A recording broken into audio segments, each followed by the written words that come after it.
September 17th, 1944, 1:30 p.m. The skies above occupied Holland turned black with aircraft. British paratrooper Lieutenant Colonel John Frost, commander of the 2nd Battalion, Parachute Regiment, watched from the open door of his C-47 Dakota as the greatest airborne armada ever assembled stretched to the horizon in every direction. 145 transport aircraft and 428 gliders, carrying 20,000 Allied paratroopers and glider infantry toward their drop zones in Holland. Operation Market Garden, Field Marshal Bernard Montgomery's audacious plan to end the war by Christmas, had begun. Frost, a veteran of North African and Italian campaigns, studied the peaceful Dutch countryside below. 9 bridges lay between the Allied lines in Belgium and the industrial heart of Germany's Ruhr Valley. The plan was elegantly simple. American and British airborne divisions would drop from the sky and capture all 9 bridges intact, creating a narrow corridor 64 miles deep into German-held territory. British XXX Corps would then drive their armoured divisions up this corridor, cross the final bridge at Arnhem over the lower Rhine, and smash into Germany's industrial heartland. The war would be over in weeks. What Frost couldn't know, what none of the 20,000 paratroopers descending toward Holland that September afternoon could have imagined, was that they were dropping into the teeth of 2 SS Panzer divisions refitting after their mauling in Normandy. Within 72 hours, the bridge at Arnhem would become a killing ground. Within 9 days, the entire operation would collapse into one of the most catastrophic defeats in Allied military history. This is the story of how tactical brilliance collided with intelligence failure, how courage couldn't overcome impossible odds, and how German officers who initially dismissed the paratroopers as a nuisance discovered too late that a few hundred British soldiers could hold a bridge against an entire SS Panzer Corps. The origins of Market Garden lay in the euphoria following the breakout from Normandy. By early September 1944, Allied armies had advanced 400 miles in 3 weeks, liberating Paris and Brussels, destroying entire German army groups. Victory seemed within reach. Churchill was demanding an end to the war before winter. Eisenhower, commanding Allied forces in Europe, faced enormous pressure to maintain momentum. Field Marshal Montgomery, commanding 21st Army Group, proposed a bold stroke. Instead of the broad front advance Eisenhower favoured, Montgomery wanted to concentrate Allied strength in a single narrow thrust through Holland, across the Rhine and into the Ruhr. The operation would use 3 airborne divisions to seize bridges along a single highway, creating a corridor for British armour to race through. Montgomery promised Eisenhower he could reach Berlin before the Soviets, if given priority for supplies and air support. Eisenhower, sceptical but under political pressure to try something dramatic, approved the operation on September 10th, 7 days to plan the largest airborne operation in history. The planning was rushed, almost reckless. British 1st Airborne Division, commanded by Major General Roy Urquhart, would drop near Arnhem and capture the bridge over the lower Rhine.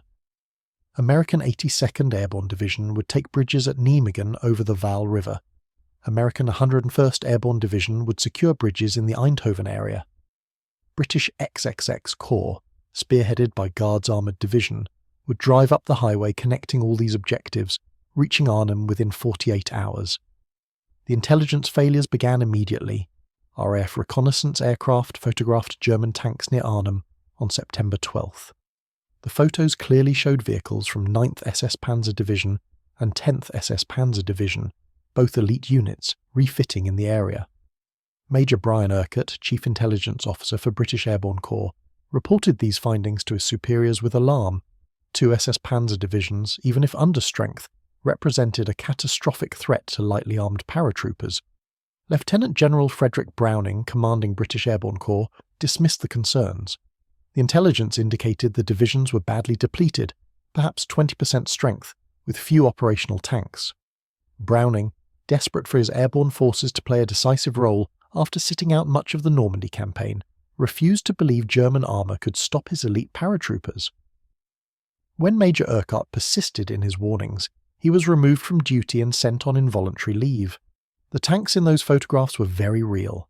SS Obergruppenführer Wilhelm Bittrich, commanding Sarkuses SS Panzer Corps, had positioned his battered but still dangerous divisions north and east of Arnhem for rest and refit. The 9th SS Panzer Division Hohenstaufen and 10th SS Panzer Division Frundsberg had been mauled in Normandy. losing most of their armour and heavy equipment. But they retained their experienced officers, their NCO cadre, and several thousand battle-hardened SS troops. Most critically, they retained their communications equipment, their organisation, and their ability to react quickly to threats. The drop zones selected for British 1st Airborne Division were another catastrophic error. The flat polders immediately south of Arnhem Bridge, perfect for parachute drops, were dismissed as too risky because of assumed anti-aircraft defences. Instead, planners selected drop zones 6 to 8 miles west of Arnhem, on the far side of the city from the bridge. This meant paratroopers would have to march through Arnhem, a city of 90,000 people, with numerous German units in the area, before reaching their objective. Colonel John Frost, commanding 2nd Parachute Battalion tasked with capturing the bridge, studied the plans with growing alarm. His battalion would land 8 miles from its objective, march through unknown terrain in daylight, and attempt to capture a defended bridge with fewer than 750 men. When he raised concerns, he was told the drop zones couldn't be changed. The RAF had final say on airborne operations, and the RAF refused to fly transports over areas with suspected anti-aircraft guns. The communications plan was equally flawed. British 1st Airborne Division would rely on World War I vintage radio sets with a maximum range of 3 miles. The sets, designed for open terrain, had never been tested in urban environments. Nobody knew if they would work in Arnhem's built-up areas. There were no backup communication plans. The radios either worked or commanders would be isolated from their units and from British XXX Corps racing up the highway to relieve them. September 17th arrived with perfect flying weather. At air bases across England, paratroopers and glider infantry boarded their aircraft. The drop would occur in daylight, a first for major Allied airborne operations. Previous drops in Sicily, Italy and Normandy had been conducted at night to minimise losses from anti-aircraft fire and fighters. But the disasters of those night drops, with paratroopers scattered across entire provinces, convinced planners that daylight drops were essential despite the risks. Lieutenant Colonel John Frost's 2nd Parachute Battalion boarded their C-47s at Saltby Airfield at noon. Frost, 32 years old, was a legend in British airborne forces. He had led the legendary raid on the German radar station at Bruneval in 1942, the first British parachute operation of the war. In North Africa, his unit had fought with distinction. In Sicily, despite a disastrous drop that scattered his battalion across 50 miles, he had led his men to their objectives. Now he was tasked with capturing the most important bridge in Holland. The flight took 3 hours. Frost watched England disappear behind them, the Channel pass below, and then the Dutch coast appeared. The Armada approached Holland at 500 feet, low enough to make out individual buildings, roads and canals. Anti-aircraft fire was surprisingly light. A few German 88mm batteries opened up, but the sheer number of aircraft overwhelmed defenders. The Luftwaffe, once the terror of European skies, was nowhere to be seen. Allied fighters had complete air superiority. At 1 p.m, the first Pathfinders jumped, landing on the designated drop zones to set up navigation beacons. 15 minutes later, the main force began dropping. British 1st Airborne Division descended onto 3 drop zones west of Arnhem in almost perfect conditions. Light winds, clear skies, minimal enemy fire. The drops were the most accurate of the war. Over 90% of paratroopers landed within a mile of their designated zones. Within 30 minutes, 6,000 British paratroopers and 1,700 glider infantry were on the ground in Holland. The landing was flawless. Everything that followed was catastrophe. Frost's 2nd Parachute Battalion landed on Drop Zone X at 1:15 p.m. The men quickly assembled, formed into companies and began the 8-mile march toward Arnhem Bridge. Frost's plan was simple and direct. His battalion would advance along 3 parallel routes, the northern route along the railway line, the middle route along the main road, and the southern route along the river. If one route was blocked, the others would continue. The objective was to reach the bridge with maximum force as quickly as possible. The northern route, advancing along the railway line, ran directly into German positions within an hour. SS troops from 16th SS Panzergrenadier Depot Battalion, a training unit stationed near Arnhem, had been alerted by the Air Armada and taken up defensive positions. A company, advancing along the railway, encountered heavy fire from entrenched Germans with machine guns and mortars. The British paratroopers, armed only with rifles, Sten guns and Piat anti-tank weapons, couldn't break through. After 2 hours of fighting, a company was pinned down and eventually forced to withdraw. The middle route fared little better. B Company, advancing along the main road toward Arnhem, encountered German armoured cars and half-tracks. Unknown to the British, they had landed directly in the path of Kampfgruppe Kraft, a force of 300 SS training troops under command of SS Sturmbannführer Sepp Kraft. This veteran officer had immediately recognised the threat, assembled his training companies, and positioned them to block the main roads into Arnhem. B Company's advance ground to a halt in fierce street fighting. But the southern route, closest to the Rhine River, remained relatively clear. Frost, leading C Company himself along with battalion headquarters and supporting units, advanced rapidly along the riverside road. By 5 last p.m., just 4 hours after landing, elements of 2nd Parachute Battalion reached the northern end of Arnhem Road Bridge. Frost couldn't believe their luck. The massive steel bridge over 600 yards long was intact and apparently lightly defended. His men quickly seized buildings at the northern end, establishing positions in houses overlooking the bridge approaches. A company 2nd Parachute Battalion tried to rush across the bridge to secure the southern end, but German defenders had recovered from their surprise. A storm of machine gun fire from pillboxes on the southern bank cut down the lead paratroopers. The British fell back to their positions on the northern side. They controlled half the bridge, but the Germans held the crucial southern end. More critically, Frost's force was far smaller than planned. Only about 750 men from 2nd Parachute Battalion and elements of other units had reached the bridge. The rest of 1st Airborne Division, over 8,000 men, were scattered across the drop zones and fighting through German resistance on the other routes. Frost's radios, as feared, couldn't reach division headquarters 6 miles away. He was isolated, holding half a bridge with less than a battalion, with no way to call for reinforcements or coordinate with his division commander. That first night was quiet. Frost's men fortified their positions in the brick row houses overlooking the bridge. They placed machine guns to cover all approaches, positioned their 6-pounder anti-tank guns to engage armour, and prepared for the counterattack they knew would come.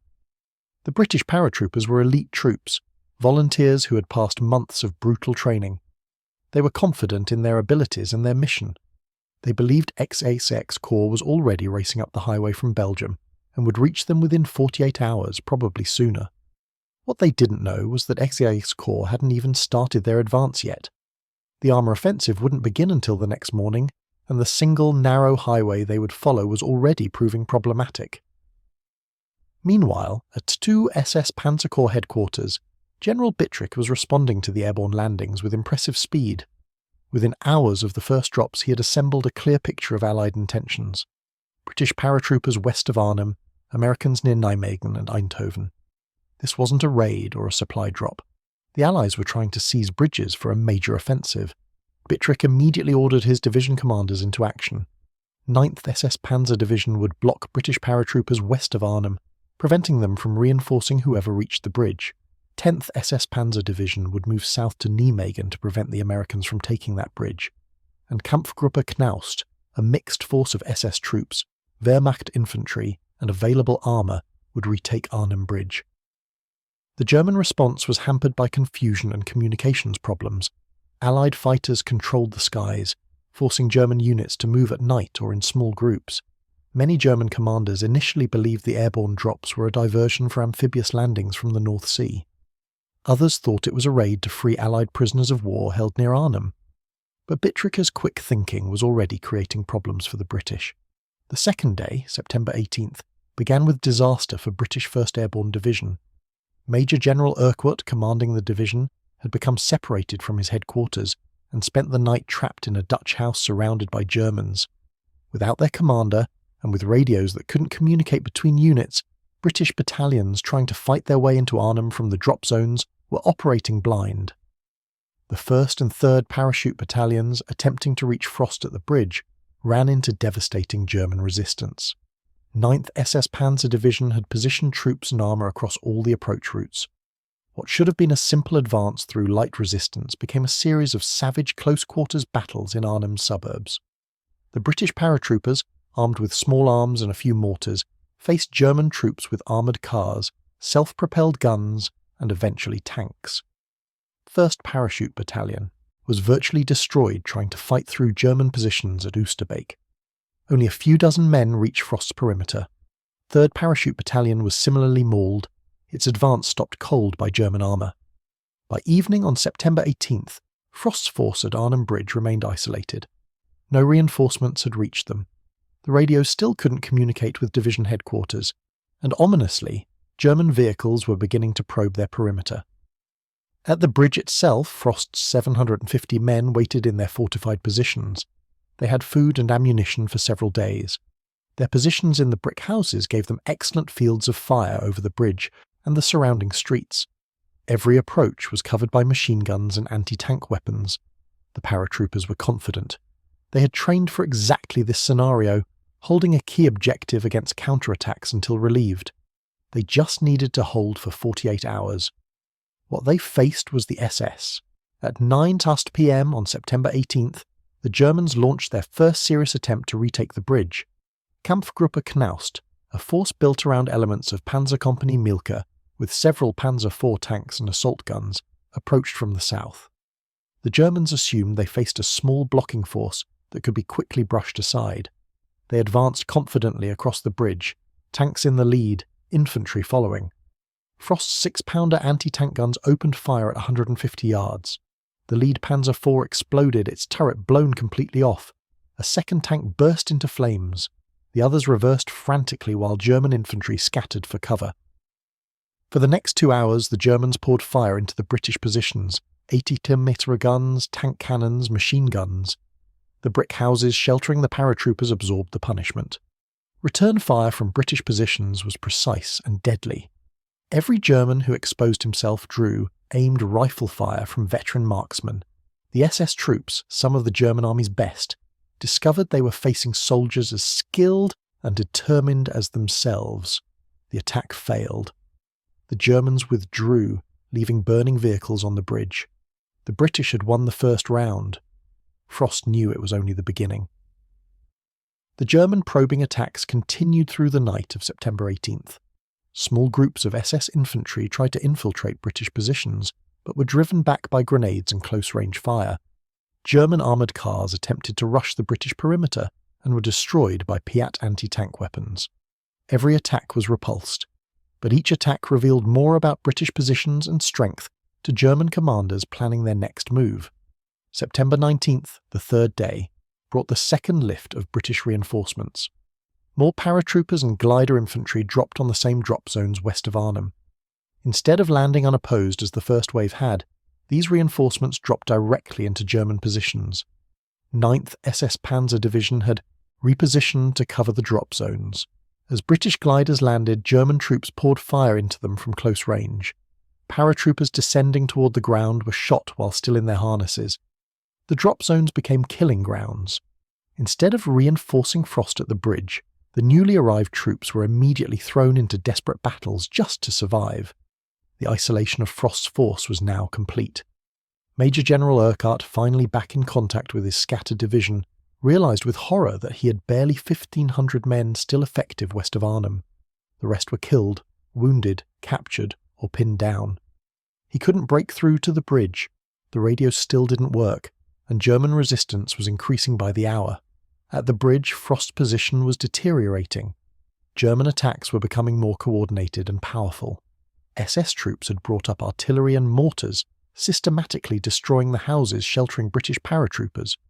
The Germans set buildings on fire, forcing defenders to abandon positions or burn alive. German snipers picked off anyone who moved between buildings. By midday on September the 19th, Frost's defensive perimeter had shrunk significantly. The British now controlled only a few houses immediately adjacent to the bridge. Casualties were mounting. The battalion aid station was overwhelmed with wounded.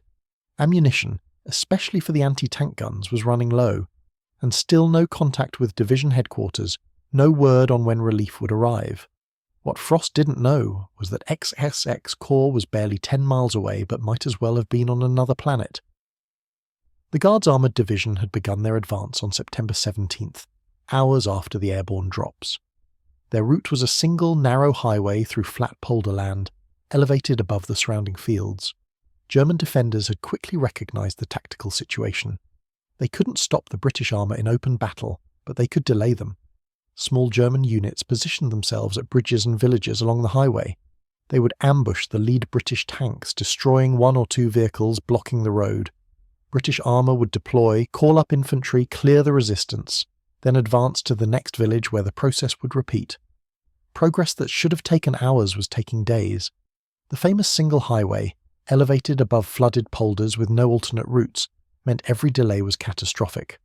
German commanders didn't need to win battles, just slow the British advance, and they were succeeding brilliantly.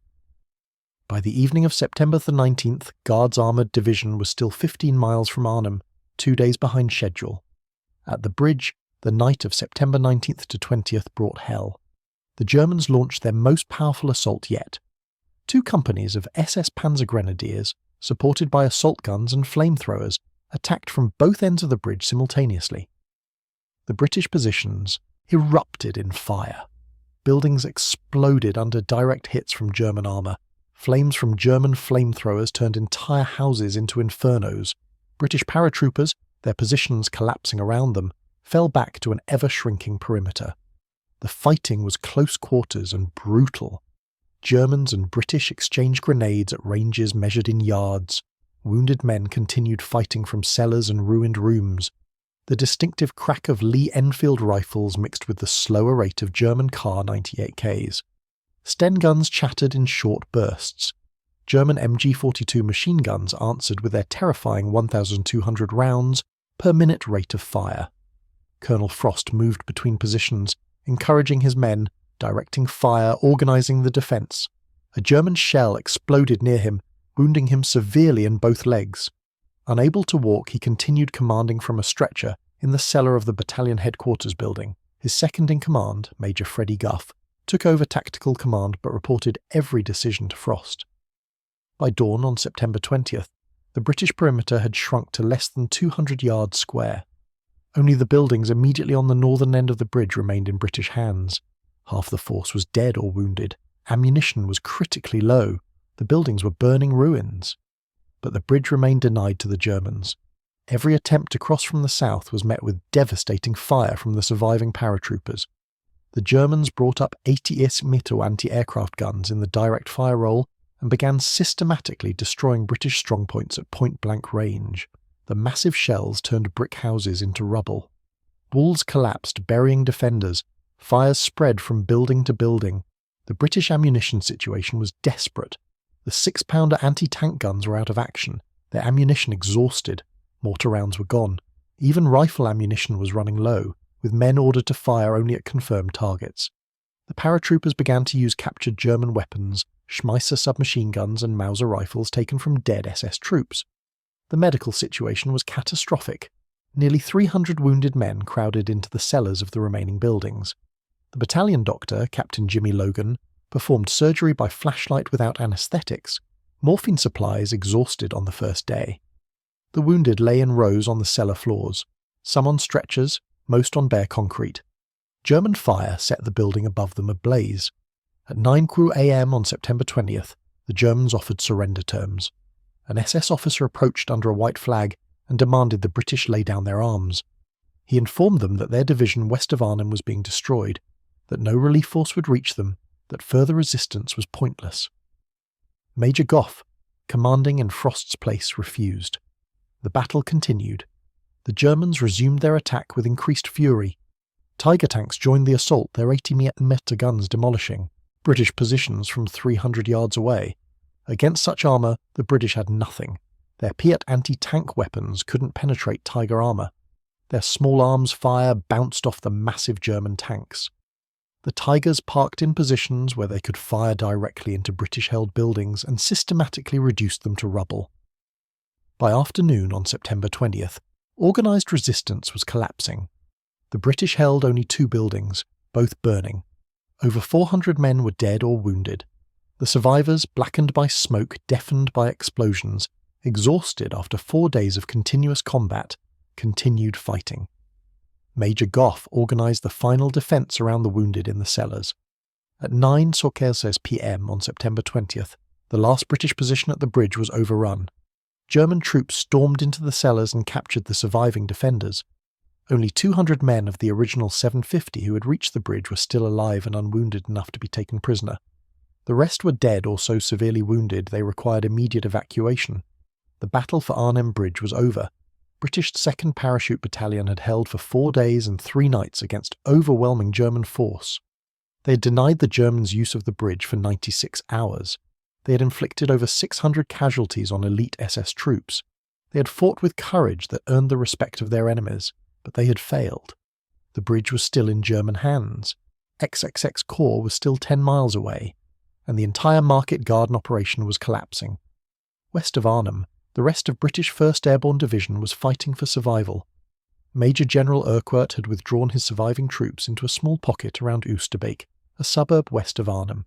Here, barely 3,000 men from the original 10,000-strong division held a perimeter less than a mile square. They faced attacks from 3 sides by 9th SS Panzer Division. German artillery and mortars pounded the pocket constantly. Supply drops intended for the British mostly fell into German hands, the drop zones now behind enemy lines. The perimeter shrank daily as German attacks overwhelmed British positions. The fighting in Oosterbeek, which came to be known as the Cauldron, was desperate and close quarters. British paratroopers held houses and gardens against repeated German assaults. Every street was contested. Every building changed hands multiple times. The wounded, over 1,000 men, crowded into makeshift aid stations in cellars and churches. Supplies of everything, ammunition, food, medical supplies, were critically low. On September 21st, Polish 1st Independent Parachute Brigade dropped south of the Rhine, intending to cross the river and reinforce the British. Instead, they landed directly under German fire. The Poles suffered 40% casualties in the drop itself. Those who survived couldn't cross the river. All ferries and boats had been destroyed or captured by Germans. The Poles could only watch helplessly as the British, per a metre across the river, was slowly crushed. XXX Corps finally reached the south bank of the Rhine on September 21st, 4 days late. But the Germans still held Arnhem Bridge. British engineers tried to ferry troops across the river to reinforce Urquhart's shrinking perimeter, but German fire destroyed most of the boats. Small groups of reinforcements reached the northern bank, but not enough to change the situation. On September the 25th, after 9 days of fighting, the order came to evacuate. That night, in driving rain and complete darkness, the survivors of British 1st Airborne Division withdrew across the Rhine. Engineers had assembled a few surviving boats and rafts. The evacuation was conducted in complete silence to avoid alerting nearby German positions. Men wrapped their equipment in cloth to prevent noise. They moved through German lines in small groups, feeling their way through the darkness to the riverbank. Of the 10,005 British and Polish airborne troops who had landed around Arnhem, only 1,263 escaped across the Rhine. Over 7,500 were dead. Another 6,500 were captured, many of them wounded. British 1st Airborne Division had been destroyed. The German success at Arnhem was due to several factors. Bittrick's quick response and aggressive counterattacks prevented the British from consolidating their positions. The presence of 2 SS Panzer divisions, even depleted, provided experienced troops and armour that light airborne forces couldn't match. The Germans' use of the terrain, particularly the narrow roads into Arnhem, allowed small forces to delay larger British units. And German communications worked while British radios failed, allowing coordinated responses while British units fought blind. But German officers also recognised they had faced exceptional opponents. SS Sturmbannführer Hans Müller, whose company fought at the bridge, wrote in his report, "The British paratroopers fought with a determination and skill I have not seen matched. They held positions that should have fallen in hours for days. Their small arms fire was devastatingly accurate. Their anti-tank teams were fearless, engaging our armour at suicidal ranges. When we finally captured their positions, we found dead and wounded still manning their weapons. These were elite troops of the highest quality. That they were defeated was due to their situation, not their fighting ability." General Bittrick himself told British officers after their capture, "You came to capture a bridge. You fought magnificently for it. But you were dropped in the wrong place, too far from your objective, and we were given just enough time to organise resistance. Another few hours and you would have had the bridge. Another day, and we couldn't have stopped you. The battle was decided in the first 12 hours, before the serious fighting even began. The prisoners taken at Arnhem provided the Germans with important intelligence. Under interrogation, British officers revealed the full extent of Market Garden's ambitions. The Germans realised how close they had come to catastrophic defeat. If the Allies had captured all the bridges, particularly Arnhem, the route into Germany would have been wide open. The Ruhr industrial region, Germany's economic heart, would have been vulnerable. The war might indeed have ended in 1944. This realisation led to a German propaganda effort to portray Arnhem as a great victory.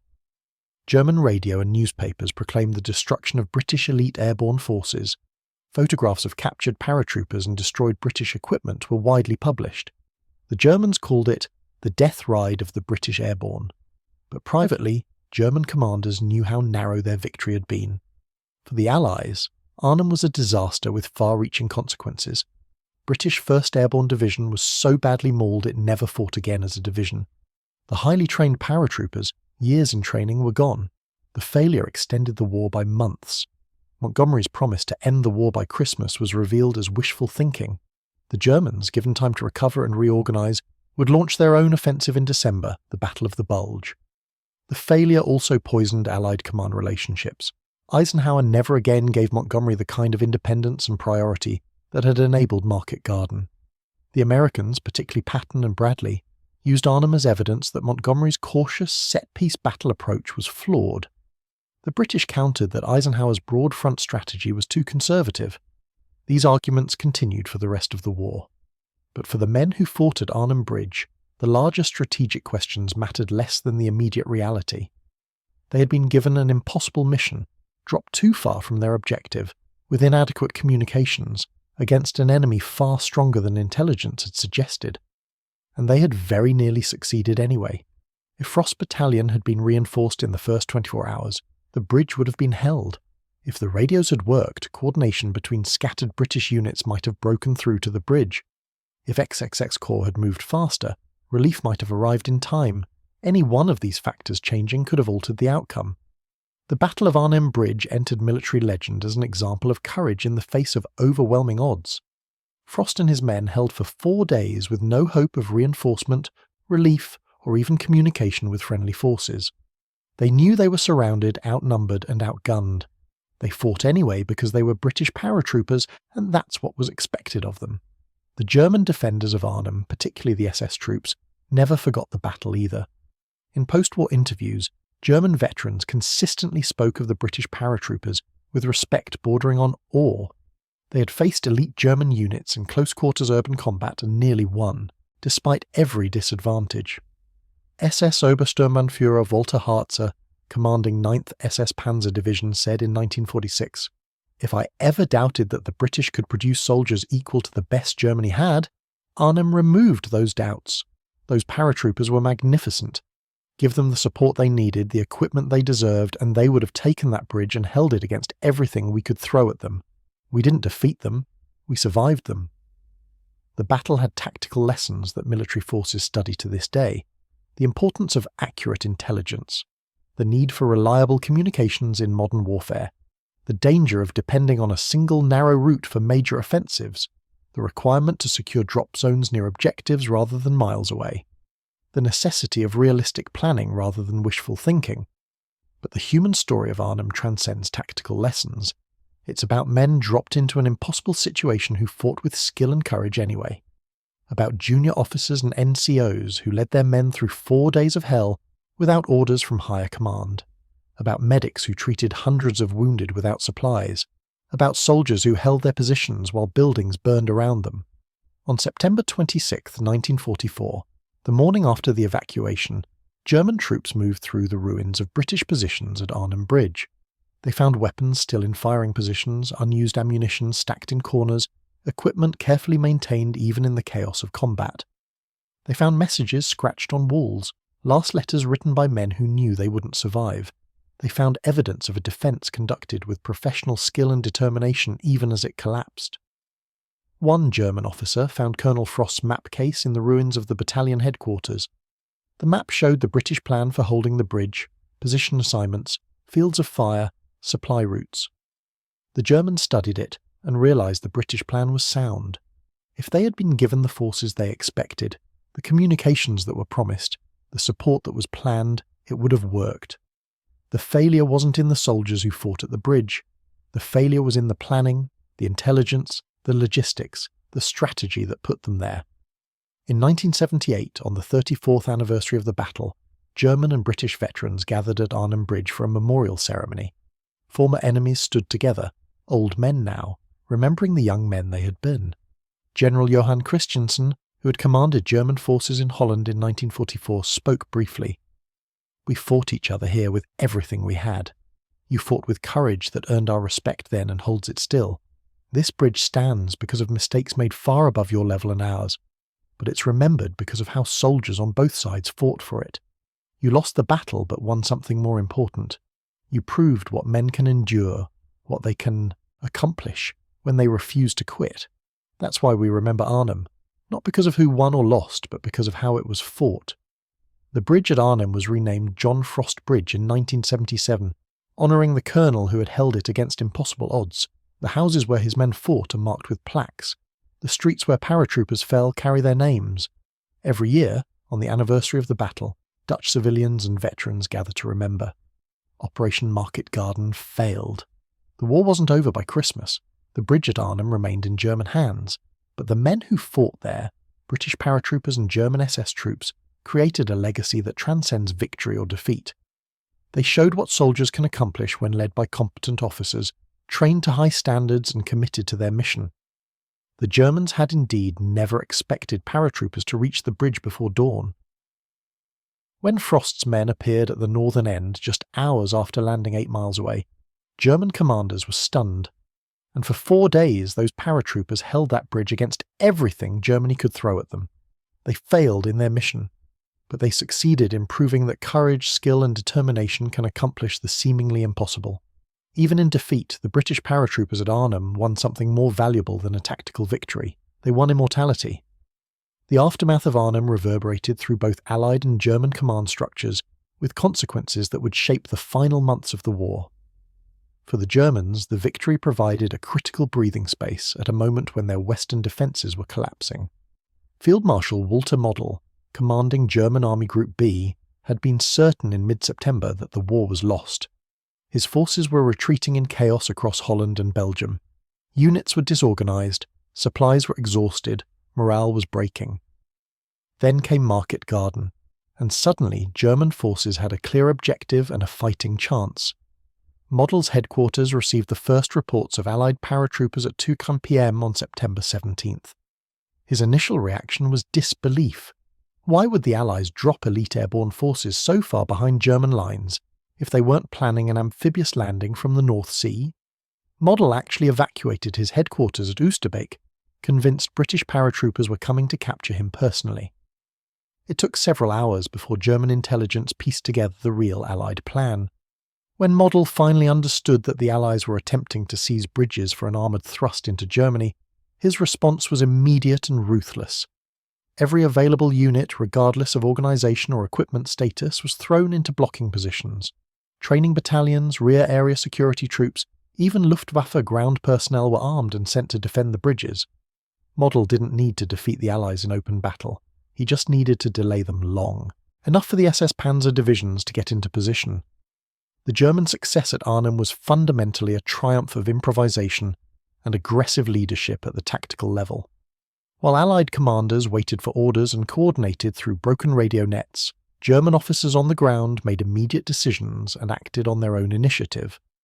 SS Hauptsturmführer Victor Grebner demonstrated this aggressive spirit on September 18th, when he led his reconnaissance battalion in an armoured thrust toward Arnhem Bridge. Grebner commanded the reconnaissance battalion of 9th SS Panzer Division, equipped with armoured cars and half-tracks. When he received reports that British paratroopers held the northern end of the bridge, he decided to smash through them with a direct assault. At 3:30 p.m, Grebner's battalion, 22 armoured vehicles strong, raced toward the bridge from the south at full speed. The German plan was simple: use speed and firepower to overwhelm the British defenders and secure the bridge before they could organise proper anti-tank defences. It was bold, aggressive, and very nearly suicidal. Frost's paratroopers, positioned in houses overlooking the bridge, watched the German column approach with professional interest. They held their fire until the lead vehicles were on the bridge, completely committed to the attack with no room to manoeuvre.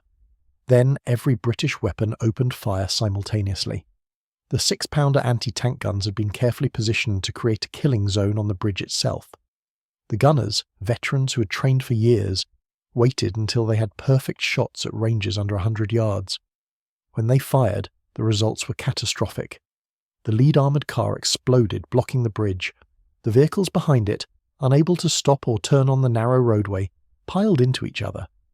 British machine guns raked the column from multiple positions, their fire converging on the trapped Germans. Piat anti-tank weapons fired at point-blank range. Within minutes, the entire German column was destroyed. Grebner himself was killed, along with most of his battalion. 12 armoured vehicles burned on the bridge. The rest retreated, badly damaged. The British had won a spectacular tactical victory, but strategically Grebner's sacrifice had bought crucial time. While the British dealt with his assault, other German units were moving into position around Arnhem, and German commanders now knew exactly where the British were, how many guns they had, and what it would take to destroy them. The systematic reduction of Frost's positions over the next 3 days demonstrated German tactical competence and overwhelming firepower. The SS troops, initially frustrated by their inability to simply overwhelm the British, adapted their tactics.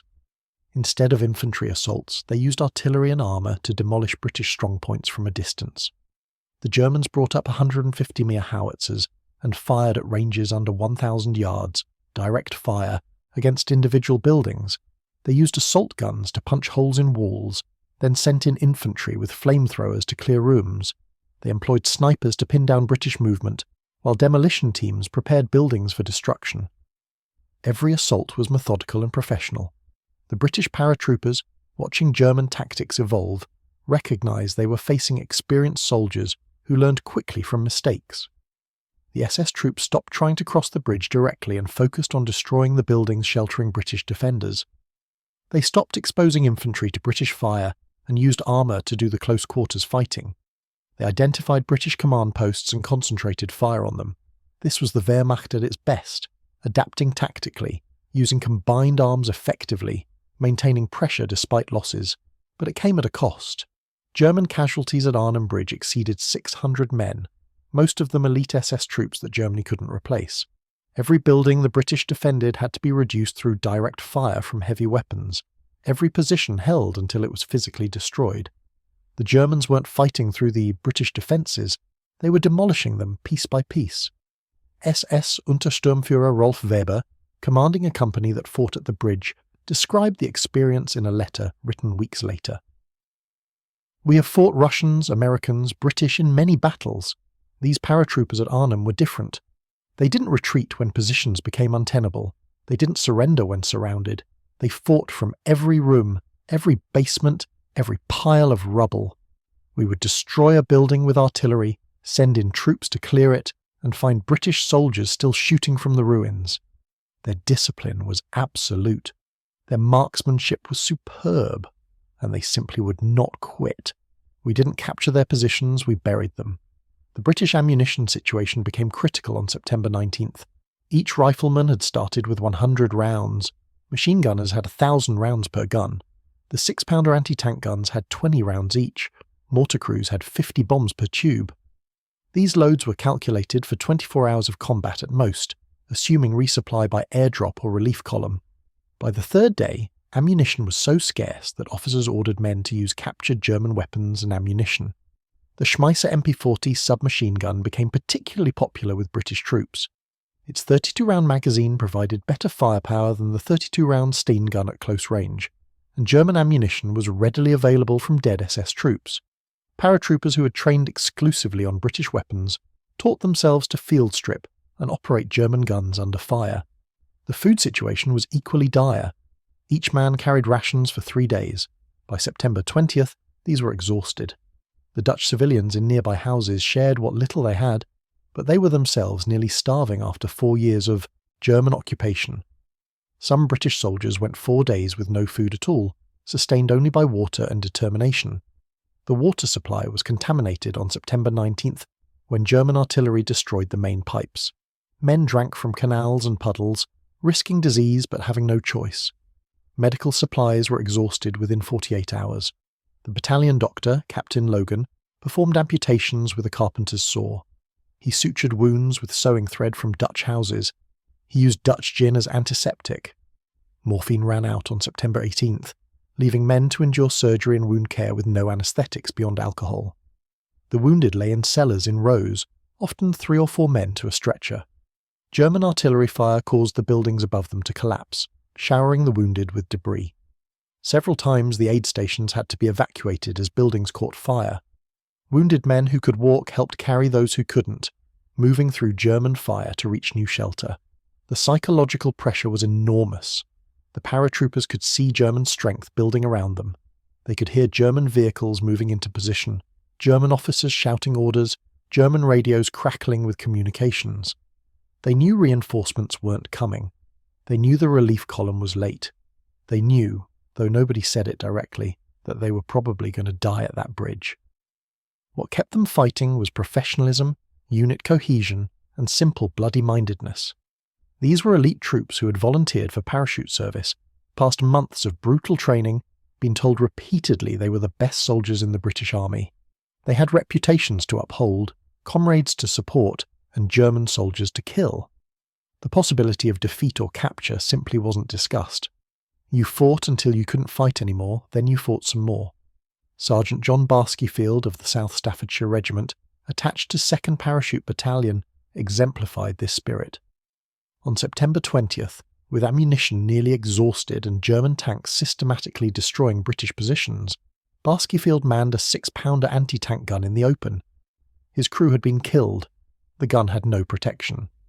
German tanks were firing at him from 200 yards. Barskyfield loaded, aimed, and fired the gun himself, destroying 2 German tanks and damaging a third. When the gun was hit and disabled, he crawled to another 6-pounder whose crew had been killed and continued firing. A German shell killed him at his gun. He was awarded the Victoria Cross posthumously. His actions were typical of the defence, not exceptional. Dozens of men performed similar acts of courage that went unrecorded because there were no witnesses who survived. The evacuation of the wounded on September 20th was handled under an informal truce. German medical officers, recognising that continuing to shell buildings full of wounded was serving no military purpose, allowed British medics to evacuate casualties to German aid stations. Over 300 wounded British paratroopers were carried out of the burning buildings and turned over to German medical care. The Germans treated them with professional respect. Wounded British officers reported that German doctors provided excellent care despite their own limited supplies. SS troops gave cigarettes to British wounded. German medics shared their morphine with British casualties. In the midst of savage combat, both sides observed the customs of war regarding treatment of the wounded. This would later prove significant during war crimes investigations, as German treatment of captured paratroopers was documented as correct and humane. When the fighting finally ended on the evening of September the 20th, and surviving British troops were marched into captivity, German soldiers lined the streets to watch. There was no mockery, no jeering, none of the contempt sometimes shown to defeated enemies. SS troops stood silently as the British paratroopers, blackened by smoke and blood, walked past with their heads high. Several German officers saluted. One SS commander ordered his men to attention as the prisoners passed. The British had lost, but they had earned something more valuable than victory. They had earned respect from an enemy that gave respect grudgingly. While the drama at the bridge played out, the main body of British 1st Airborne Division was being destroyed in the suburb of Oosterbeek. Major General Urquhart's decision to consolidate his scattered forces into a defensive perimeter was sound tactically but strategically hopeless. The perimeter was less than a mile square, holding barely 3,000 men, surrounded on 3 sides by German forces and backed against the Rhine River. German artillery had direct observation of the entire pocket and pounded it continuously. Supply drops intended for the British fell outside the perimeter into German hands. The Germans captured so much British equipment and supplies that some SS units were better equipped with British weapons than German ones. The fighting in Oosterbeek differed from the bridge battle. At the bridge, British troops held strong positions in brick buildings against German attacks. In Oosterbeek, the British perimeter was fluid, constantly shifting as German pressure forced withdrawals. Houses changed hands multiple times. Gardens and yards became no man's land where both sides sent patrols. The British were defending everywhere and strong nowhere. Lieutenant Colonel John Frost, lying wounded in a German hospital after his capture, heard reports of the fighting in Oosterbeek and understood immediately that the division was doomed. The perimeter was too large to defend with available forces, too exposed to artillery, too far from relief. Every hour it held was borrowed time. The Germans, for their part, were content to apply pressure gradually, rather than launch costly all-out assaults. Why lose men storming British positions when artillery could do the work? The 9th SS Panzer Division simply surrounded the perimeter, brought up every available gun, and systematically reduced it square by square. By September 24th, the British pocket had shrunk to half its original size. Casualties exceeded 50%. Ammunition was nearly exhausted. Food was gone. Water was scarce. Medical supplies were non-existent. Wounded men lay in churches and cellars with no treatment beyond bandages. The division had ceased to exist as a fighting force, and was simply enduring until relief arrived or annihilation came. The decision to evacuate was made by Lieutenant General Brian Horrocks, commanding British XXX Corps, in consultation with Montgomery. Continuing to push north toward Arnhem would cost more casualties for no gain. The Germans held the bridge in strength. Even if XXX Corps fought through to Oosterbeek, they couldn't advance beyond the Rhine with Germans holding Arnhem. The operation had failed. All that remained was to save who could be saved. The evacuation on the night of September 25-26 was an improvised masterpiece. Canadian engineers assembled every available boat, raft and portable bridge section on the south bank of the Rhine. British and Polish troops would cross the river in darkness, moving through German positions that surrounded the perimeter on 3 sides. The operation required absolute silence. Any noise would alert German troops positioned within yards of the evacuation routes. The British paratroopers prepared with characteristic thoroughness. Equipment was wrapped in cloth. Boots were removed or muffled. Wounded who could walk were helped by those who could carry them. Wounded too badly injured to move were left behind with medical staff who volunteered to stay. At 9:45 p.m. on September 25th, the evacuation began. Small groups of men, 10 or 20 at a time, moved through German lines toward the riverbank. German artillery firing blind at the perimeter provided covering noise. Rain fell heavily, muffling sound and reducing visibility. The British soldiers moved like ghosts through the darkness. When they encountered German patrols, they froze in place until the Germans passed. Several times, British troops lay in ditches within feet of German positions, hardly breathing, waiting for discovery. At the river, Canadian engineers worked in chest-deep water to stabilize boats and guide men aboard. The Rhine current was strong, boats overturned, men drowned. But the evacuation continued through the night. German commanders discovered the evacuation around midnight when patrols found abandoned British positions. They immediately ordered artillery fire on the riverbank and crossing points. Shells exploded in the water around boats, casualties mounted, but by then, hundreds of British troops had already crossed. At 5 Lasso a.m. on September the 26th, with dawn approaching, the evacuation ended. Over 2,000 men had escaped across the Rhine. Another 300 tried to cross after dawn and were killed or captured. The rest, over 6,000 British and Polish troops, were dead or prisoners. German troops moving through the abandoned perimeter found scenes of devastation. Houses were burned out shells. Every street was cratered by artillery. The ground was littered with equipment, weapons, abandoned vehicles. The dead lay everywhere. British and German mixed together in the rubble. SS troops searching the ruins found British wounded who couldn't be evacuated. The Germans provided medical care and transport to hospitals. They found messages scratched on walls, last testaments from men who knew they wouldn't survive. They found photographs of wives and children, letters half-written, personal effects carefully arranged by men preparing to die. One German officer found a British helmet with a piece of paper tucked inside. The note read, "To whoever finds this, we fought well, we held as long as we could, tell them we didn't quit." The Battle of Arnhem cost British 1st Airborne Division over 80% casualties, the highest loss rate of any Allied division in a single operation during World War II. The Germans lost approximately 3,000 casualties, most of them from elite SS units.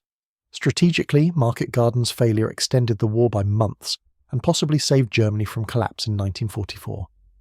The breathing space allowed German forces to reorganize, establish new defensive lines, and prepare the Ardennes offensive that would become the Battle of the Bulge.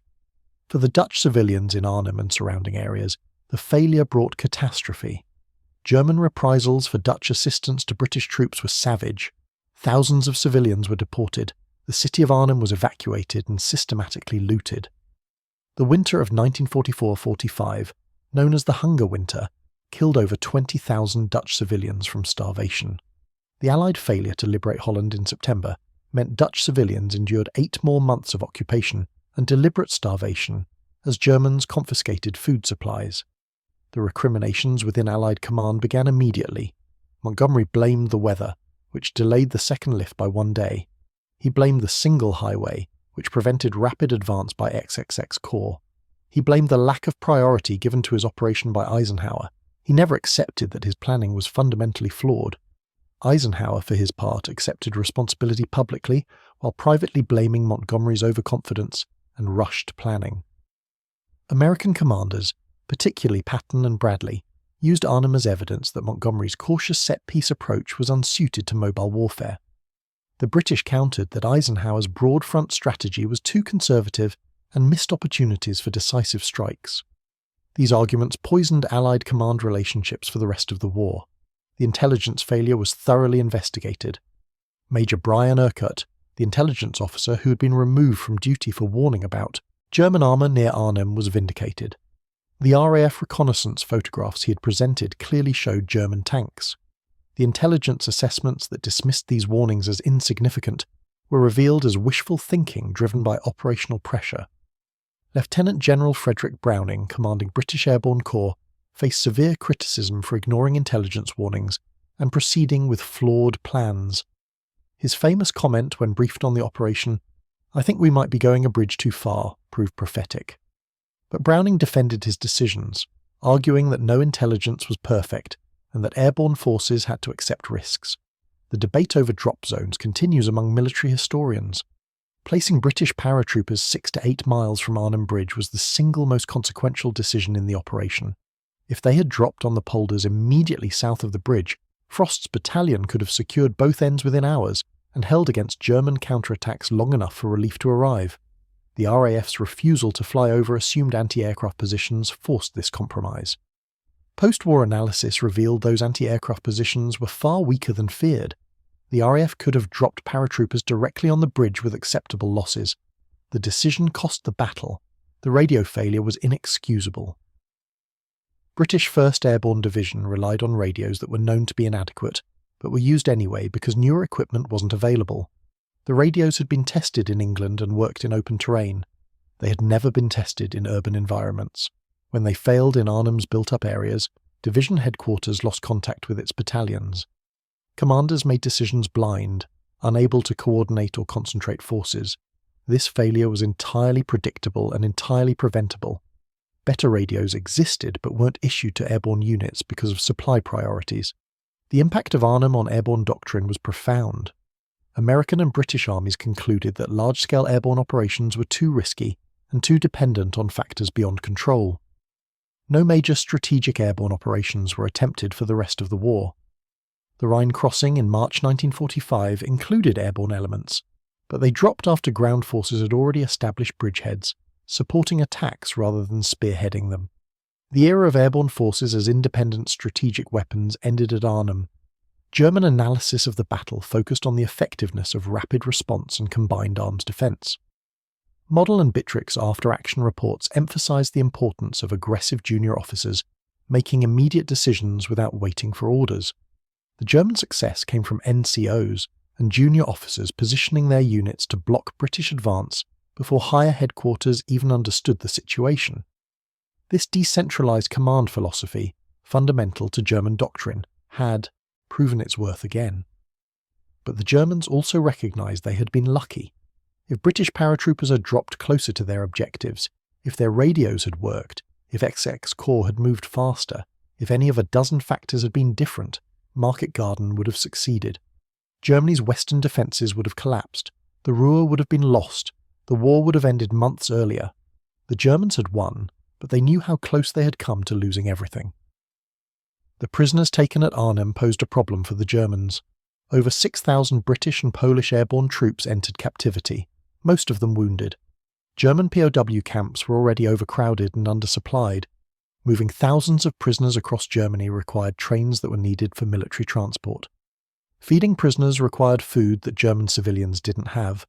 The captured paratroopers were distributed to various camps across Germany and Poland. Despite severe conditions, most survived the war. German treatment of British prisoners from Arnhem was generally correct, following Geneva Convention protocols. This stood in marked contrast to German treatment of Soviet prisoners, millions of whom were deliberately starved to death. The British prisoners, as Western Allied troops, benefited from German desire to maintain some fiction of civilized warfare. Several prisoners, including Major General Urquhart himself, escaped from German custody and made their way back to Allied lines with help from Dutch resistance. The Dutch underground, at tremendous risk, sheltered escaped British prisoners for months, moving them gradually toward liberated territory. Hundreds of Dutch civilians were executed by Germans for helping British escapees, but the Dutch continued the work anyway. Their courage and sacrifice on behalf of British troops they barely knew remains one of the most moving aspects of the Arnhem story. The battle entered popular consciousness through numerous books and films, most famously the 1977 film A Bridge Too Far, based on Cornelius Ryan's book. These accounts, while dramatized, captured essential truths about the operation: the courage of the troops, the confusion of combat, the frustration of plans collapsing due to factors beyond anyone's control. The film's title, taken from Browning's prophetic comment, became synonymous with over-ambitious planning and tragic failure. Veterans of Arnhem, both British and German, maintained contact for decades after the war. Annual reunions brought former enemies together in friendship. British paratroopers met the SS troops who had fought them, discussed the battle, shared memories. These encounters were sometimes emotional, sometimes awkward, but always marked by mutual respect. The men who had tried to kill each other in 1944 found common ground in shared experience of combat. In 1994, on the 50th anniversary of the battle, a major commemoration brought thousands of veterans back to Arnhem. The ceremony at the John Frost Bridge included speeches from British, German, Polish, and Dutch participants. Elderly men in their 70s stood where they had fought as young men half a century earlier. The Dutch population turned out by the thousands to honour both the British who had tried to liberate them and the Germans who had defended against that liberation. One moment from that commemoration captured the complex legacy of Arnhem. A British veteran met the German veteran who had shot him in 1944. The two men recognised each other from photographs and unit positions. They shook hands, then embraced.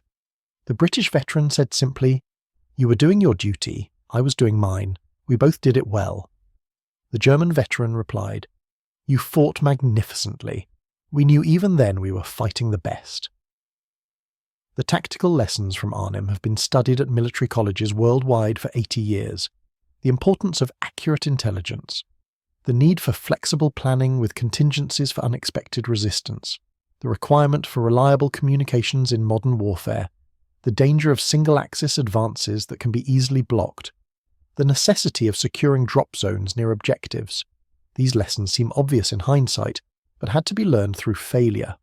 Modern airborne and air assault operations incorporate dozens of procedures that trace directly to failures at Arnhem: multiple drop zones near objectives, redundant communications with multiple backup systems, heavy emphasis on intelligence collection before operations, detailed planning for link-up between airborne forces and ground relief columns. These are now standard practice, learned through bitter experience in Holland in September 1944. The human cost of these lessons is staggering. British 1st Airborne Division lost over 1,500 men killed at Arnhem. Each death represented years of training, months of preparation, families left behind.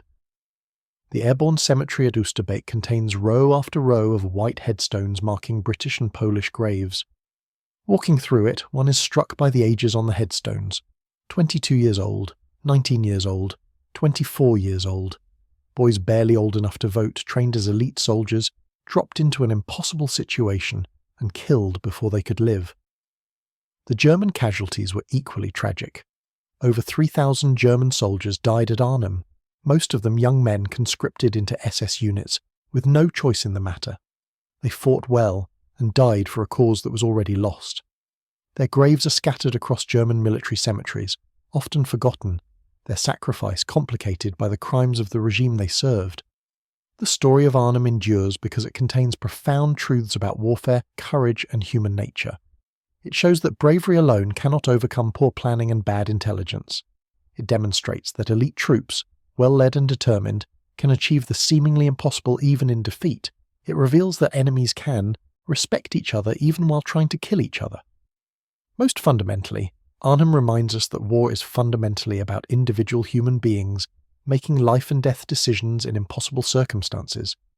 The grand strategies conceived in London and Berlin, the arrows on maps showing planned advances, the confident predictions of easy victory, all of these mattered less than the actions of junior officers and enlisted men at specific bridges, specific houses, specific moments. The German officers truly had never expected paratroopers to take bridges before dawn, because conventional military thinking said it couldn't be done. But Frost and his men did it anyway, appearing at Arnhem Bridge just hours after landing miles away, seizing a key objective that should have been far beyond their reach. They held it for 4 days against everything Germany could throw at them. They failed in their ultimate mission, but they succeeded in proving that extraordinary soldiers can accomplish the impossible. That legacy survives in military culture today. British paratroopers still wear the maroon beret and the Pegasus insignia carried at Arnhem. They still train to standards that assume they will be outnumbered, undersupplied, and expected to hold impossible positions. The spirit of Frost's battalion at the bridge remains the ideal that modern airborne soldiers aspire to match. In the end, Arnhem was a British defeat that became a British legend. The operation failed, the bridge wasn't held, the war wasn't shortened. But the men who fought there transcended failure through the manner of their fighting. They showed what courage looks like when victory is impossible but surrender is unthinkable. That's why we still remember Arnhem 80 years later. Not because the Allies won, but because of how they fought when they were losing. The thunder of artillery that destroyed Frost's positions has long since faded. The buildings where paratroopers made their stand have been rebuilt. The bridge still stands, now bearing Frost's name, and every September, people gather there to remember a battle that epitomized courage in the face of impossible odds. The German officers learned, far too late, that British paratroopers could indeed take bridges before dawn, and having taken them, they would hold them to the death. That was the lesson of Arnhem, written in blood and fire across a small Dutch city in autumn 1944. A lesson that military forces still study, veterans still honour, and history will never forget.